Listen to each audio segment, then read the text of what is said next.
Surprise. You weren't invisible. You were inevitable. Look who finally got their attention. Not with violence, not with threats, not with some dramatic explosion. No, you got their attention with something far more terrifying. Precision. The kind of precision that makes trained operatives nervous. The kind that makes analysts work overtime. The kind that has federal agents asking questions they're not authorized to answer. Who trained them, they whisper in their sterile offices, staring at the aftermath of your revenge like archaeologists discovering technology that shouldn't exist yet. They've seen rage before. They've cataloged fury. They've filed away 1,000 cases of people who snapped. But you didn't snap. You calculated. You didn't explode. You executed. You didn't scream. You whispered, and somehow that whisper toppled empires they thought were untouchable. And now they're scrambling through their databases, cross-referencing your methods with every known operative, every documented technique, every classified training program, and coming up empty. Because here's what they can't compute. Nobody trained you. You trained yourself in the University of Betrayal. Got your doctorate in survival, your certification in reading people like autopsy reports. You didn't go to some camp in the mountains or read leaked CIA manuals. You sat in silence for years, taking notes on every slight, every pattern, every weakness displayed by those who thought you weren't watching. You turned trauma into curriculum and pain into practice drills. They keep asking who trained you because accepting the alternative terrifies them. The alternative being that someone can become this dangerous, this precise, this untouchable without their systems, without their programs, without their permission. You're not supposed to exist. Civilians don't move like you move. Civilians don't think 17 steps ahead. Civilians don't execute psychological operations that would make seasoned intelligence officers take notes. But you're not a civilian anymore, are you? You're something they don't have a classification for. Let's talk about what has them so shook, shall we? It wasn't the revenge itself.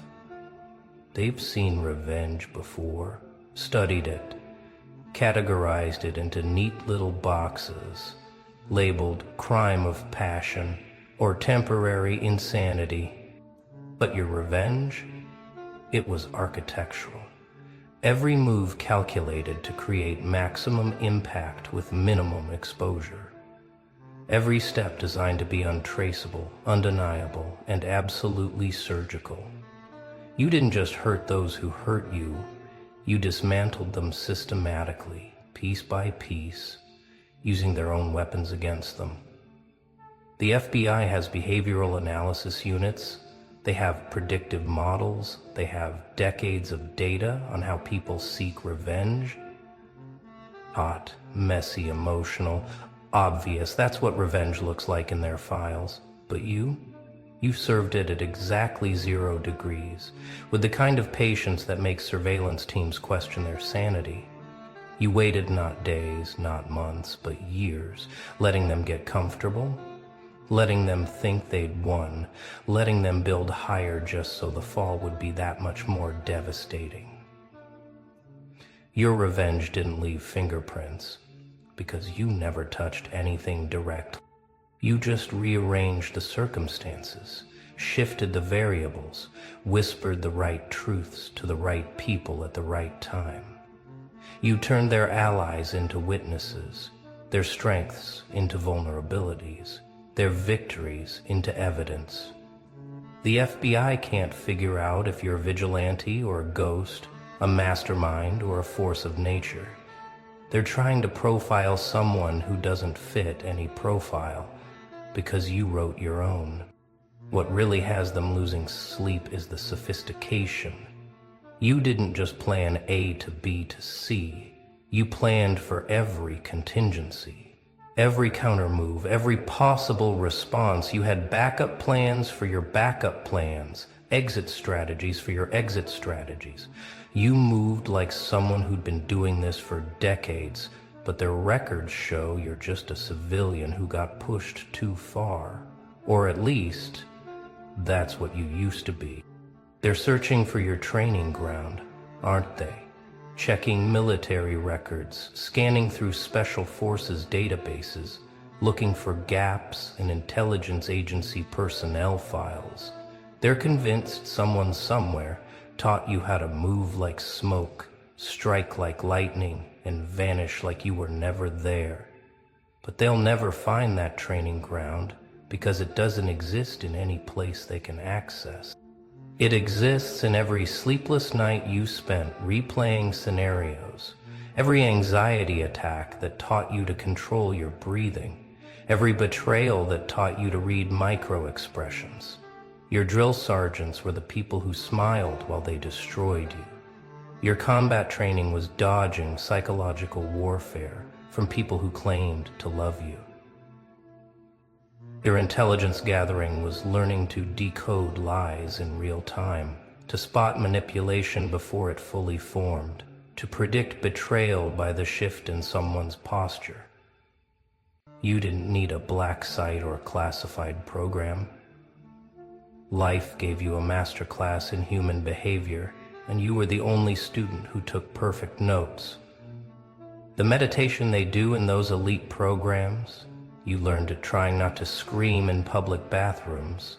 The emotional control they drill into operatives, you mastered it sitting across from people who were actively destroying you while you smiled and nodded.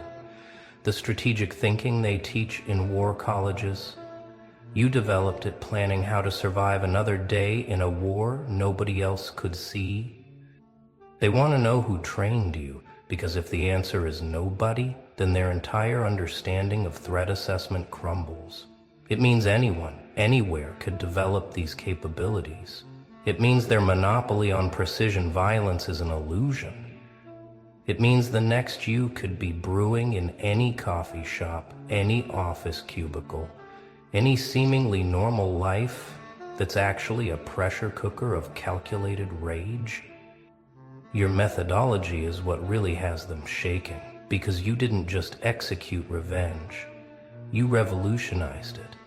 You turned it into an art form that they're now studying in their tactical rooms, dissecting in their briefings, trying to reverse engineer in their simulations. They're calling it next-generation asymmetric psychological warfare, but you just call it Tuesday. You understood something that their million-dollar training programs miss. The most devastating attacks aren't physical. They're existential. You didn't just take things from your enemies. You took their sense of reality. You made them question every relationship, every achievement, every assumption about their own lives. You turned their minds into prisons and gave them just enough rope to hang their own reputation. The way you layered your operations has them convinced you must have had a team, must have had resources, must have inside information. But no, you just had patience, and the kind of attention to detail that comes from having nothing left to lose. You collected information like breadcrumbs, storing away every casual mention, every social media post, every pattern of behavior until you had enough data to predict their moves better than they could. What's really messing with their heads is that you didn't break any laws. Everything you did was legal, technically speaking. You just operated in the spaces between laws, in the gray areas their regulations can't reach. You weaponized truth, turned transparency into a tactical advantage, used their own systems against them in ways the systems were never designed to prevent. Now here's the part that would make them panic if they knew. They're not just studying you, they're learning from you.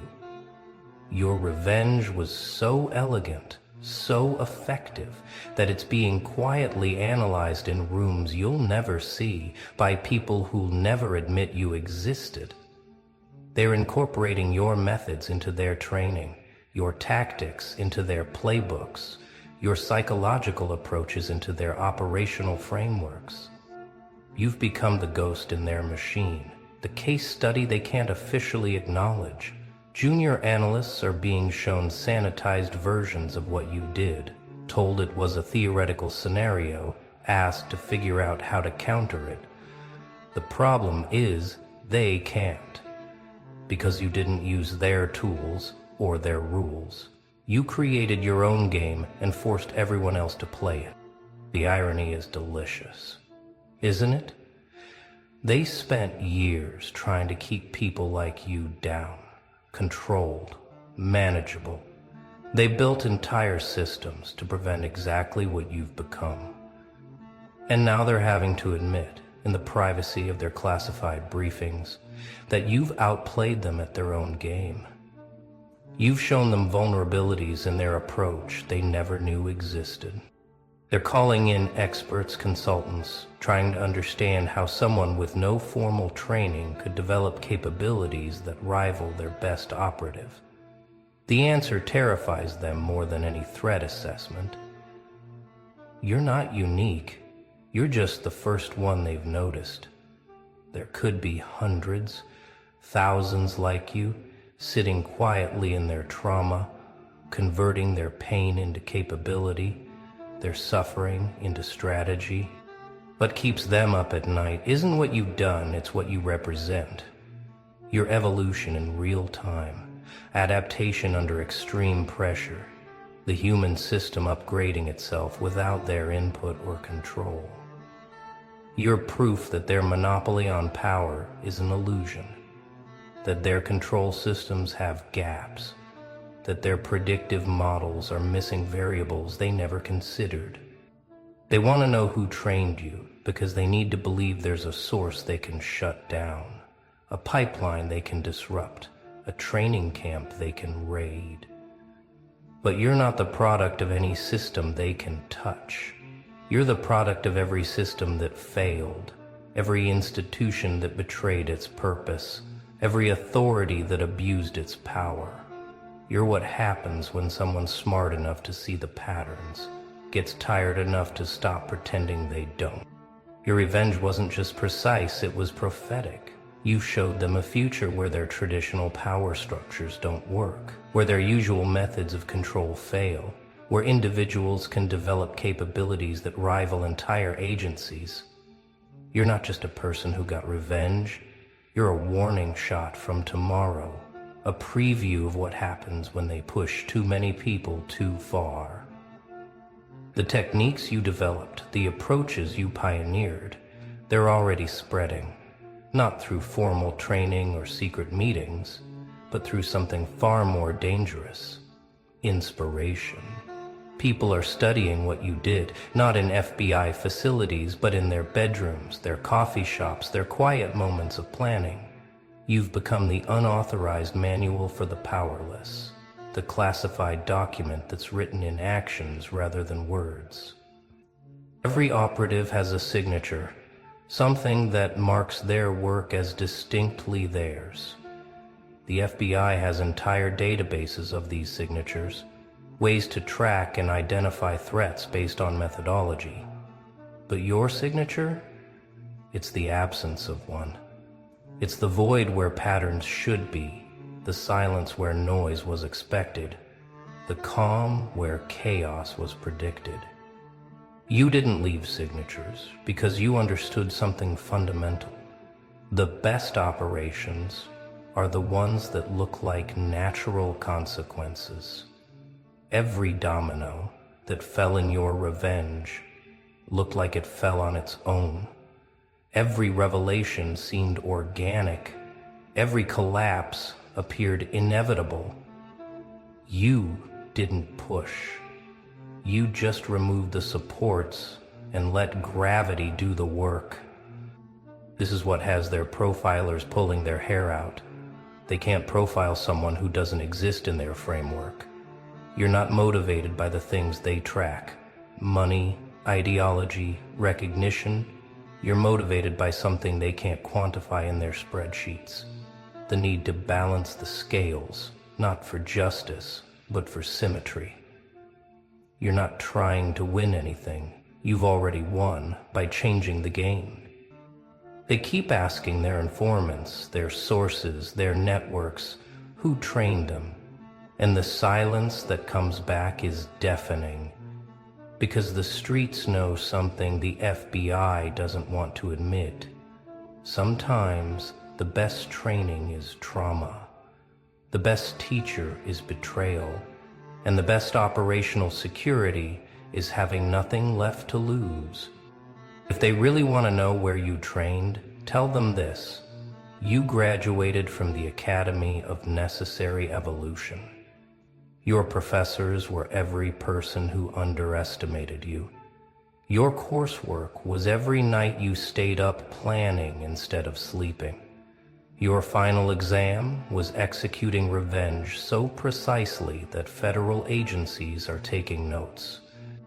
You didn't study in their libraries, you studied in the ruins of your own life. You didn't practice on their ranges, you practiced on the people who thought you were too broken to fight back. You didn't simulate operations, you lived them every day until operating at that level became as natural as breathing. The curriculum you followed doesn't exist in any manual because you wrote it as you went. Lesson 1: how to disappear in plain sight. Lesson 2: how to turn observation into intelligence. Lesson 3: how to make your enemies defeat themselves. Lesson 4: how to ensure that even in victory you remain invisible. These aren't lessons that can be taught in classrooms. They can only be learned in the crucible of necessary survival. Your graduation ceremony was the moment they realized what you'd done, and by then it was too late to stop it. Your diploma is written in the confusion on their faces, the fear in their movements, the way they now look over their shoulders wondering if there are more like you. And there are. That's what really terrifies them. You're not an anomaly. You're a prototype. The FBI would love to publish a manual on you, a guide on how to identify and stop someone with your capabilities. But they can't, because doing so would mean admitting you exist, admitting that their systems failed, admitting that someone without their training outmaneuvered them. So instead, your methods get passed around in whispers, in classified briefings that officially never happened, in training scenarios that are purely theoretical. You've become the boogeyman of their professional development seminars, the case study that makes seasoned agents uncomfortable. They analyze your moves like chess grandmasters studying a game that broke all known openings. They try to find the flaw, the mistake, the moment where you should have been caught. But there isn't one, because you didn't play by their rules. You played by necessity's rules. And necessity doesn't make mistakes. What really bothers them is the elegance of it all. FBI operations are usually brute force wrapped in bureaucracy. Your operations were poetry written in cause and effect. You didn't use sledgehammers when whispers would do. You didn't deploy teams when shadows were sufficient. You didn't leave evidence because you never truly existed in the spaces where the damage was done. They want to create countermeasures, but how do you counter someone who uses your own weight against you? How do you defend against someone who turns your strengths into weaknesses? How do you stop someone who's already 3 moves past where you think the game ends? You can't, and they know it. That's why they're not trying to stop you anymore. They're trying to learn from you. Somewhere in a building you'll never enter, in a room you'll never see, your revenge is being discussed by people who'll never acknowledge you existed. They're calling you Subject Unknown, or some other sanitized designation, But make no mistake, they respect you. They respect you the way predators respect other predators, the way professionals respect mastery, even when it comes from outside their range. You'll never get a medal, never get official recognition, never have your methods formally acknowledged, but you've achieved something far more valuable. You've changed the game. You've shown them that their monopoly on precision operations is an illusion. You've proven that the most dangerous operatives aren't the ones they train, but the ones life trains without their knowledge or consent. The FBI is asking who trained you because they need to categorize you, to fit you into their existing framework of threats and responses. But you don't fit. You're not international terrorism or organized crime or domestic extremism. You're something new, something they don't have a protocol for. Your evolution accelerated by injustice, capability forged in betrayal, precision born from pain they'll never understand. Your trainers were the ghosts of every moment you should have broken but didn't. Your training ground was the wasteland between who you were and who you needed to become. Your certification is written in the fact that they're still trying to figure out how you did it. Still trying to understand how one person with no resources, no backing, no official training could execute something that has them rewriting their text. The real reason they're studying you so intensely isn't to catch you. You've already shown them you're uncatchable. It's because they see the future in your methods, and that future terrifies them. A future where their traditional power structures don't work, where individuals can develop agency-level capabilities through sheer will and necessity, where the monopoly on precise violence is democratized by trauma and determination. You're not just one person who got exceptional revenge. You're patient zero of a new kind of operator, one that doesn't need their infrastructure, their resources, their permission to operate at levels that make their systems sweat. You're proof that their entire model of control is built on the assumption that people need them to be dangerous. You've proven that assumption catastrophically wrong. They're modeling new tactics after your revenge strategy because they recognize brilliance when they